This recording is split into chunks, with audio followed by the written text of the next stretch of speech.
congratulations on just the massive city. Tell me what the largest one yet. Yeah, I mean, double the footprint of last year, which was incredible in itself. Yeah. What kind of work goes into planning something like this? So Funko South, which is our San Diego office, builds out the plans for all of our events, and they spend a lot of time building out and planning for Comic-Con. Sorry.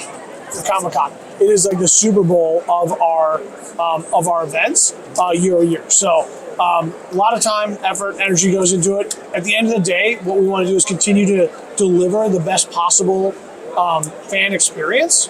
People come a long way to Comic-Con, and we want to deliver fun at this event for everyone.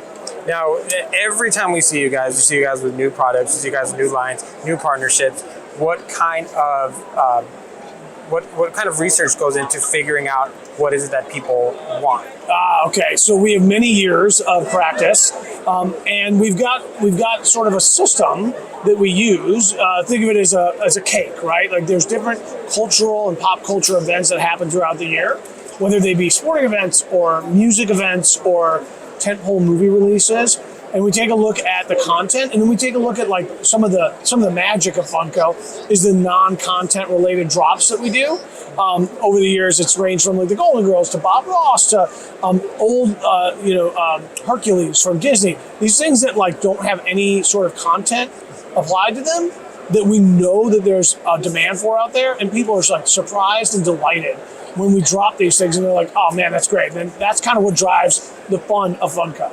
Yeah, and what it went into making this tour that you guys have going across the United States? Yeah, Fun on the Run. Yes. Yeah, so Fun on the Run.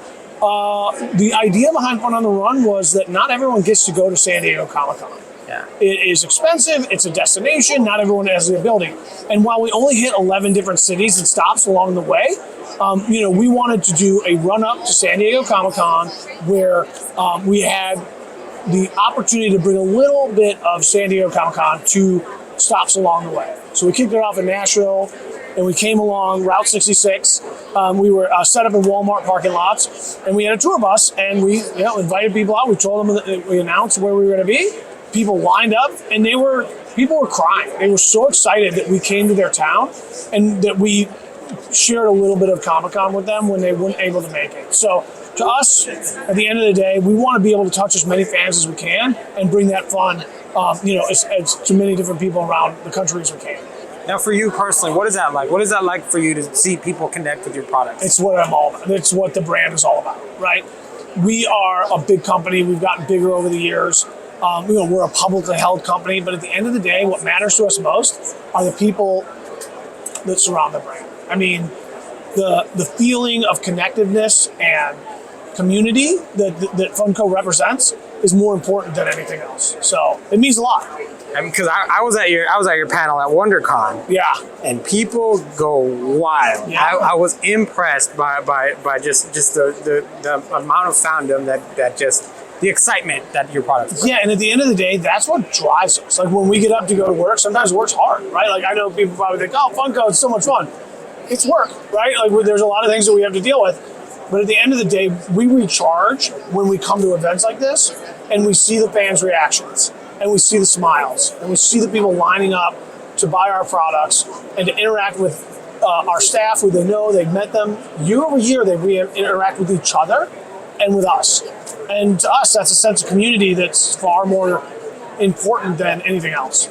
Yeah, I can attest to that because every time we talk to you guys, it's not the same product that we're talking about. We're talking about something the next. So let's talk about that next. Yeah. And that's the Pop Yourself, which is a further way for you guys to connect. Yeah, so we are so excited about Pop Yourself. It is the #1 selling item in our 2 stores. We have a store in Everett, Washington, and one in Hollywood, California. Those are our flagship stores, and it's the #1 item. And you have to actually stand in line, and you have to, wait there. And there's, I'm making this up, 10 kiosks, right, where you could do it. And they make them on site, and you can print a box, and your box has your name on it, and your Pop Yourself is there to represent yourself, or a loved one, right, or a teacher, or a coach, or it really expands the Funko Pop aesthetic to new demographics that may not be a fan of, superhero movies or a sports fan or a music fan, but they know and they love the stylization of Funko Pop, and now they can deliver it. So, for example, my daughter, when she comes out, she wants to make her teachers. She's like, I want to bring my teacher. It's got their teacher's name on the box. There are wedding anniversaries. There's holidays, St. Patrick's Day, right? There's all sorts of different ways that you can interact. And then there's the everyday. And so we're excited. We have Pop Yourself Adults. We have Pop Yourself Babies. We have Pop Pets, right? There's bundling options. So we're very excited about it. It's going to be huge when we can deliver this beyond those 2 stores.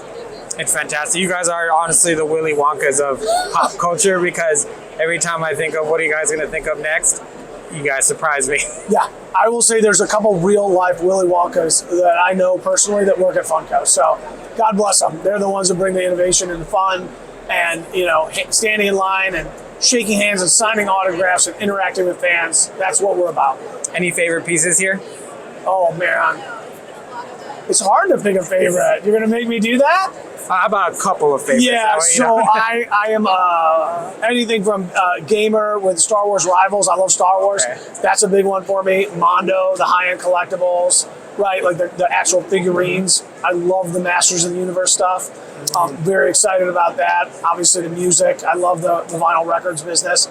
But, home is where the heart is, and that's pop. So it's hard to pick a favorite pop. There's so many good ones at this show. And final question, without necessarily getting into details, how many other things you guys have working right now? A lot. Too many. Yeah, we've got a lot in the pipeline. One of the things that we love and is important to us is continued innovation. And some things are meant to have really long lives, and some things are meant to have short lives. And we just want to keep it fresh and keep delivering things to our fan base that surprise and delight them and bring fun to them. So that's what we want to do. Awesome. Thank you so much. Thank you so much. I appreciate your time. Yeah, absolutely.